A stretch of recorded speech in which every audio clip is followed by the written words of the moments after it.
the next naman na we will learn will be the vacation responder. So, para makagawa ka ng vacation responder, it's also going to be at the same place. So, click on settings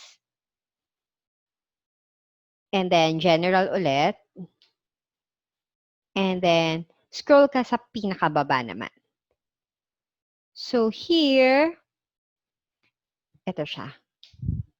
So, ang vacation responder is, yun, halimbawa, nag-vacation si client mo, tapos hindi siya tatanggap ng emails. So, every time na may mag-email sa kanya, nakaka-receive sila ng notification or ng email back saying that that person is currently on leave and babalik sila kung kailan, ganyan. So, it's just parang an auto-reply.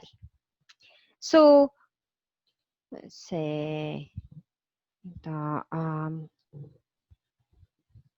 say, page VA is on is out of the office, let's say, office from May 20th to June 1st. Tapos, for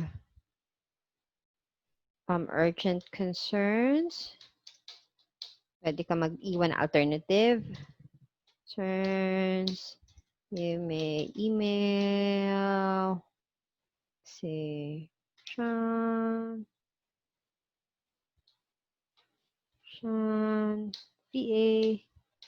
va@chess.com. Say, ganyan. So, pwede mo isa dito. So, kailan siya aalis? First day will be on the 20th. Sabi natin. So, yung last day, nasa sa'yo yun. So, let's say May. So, let's say June 1st. Yan. And then, out of the office.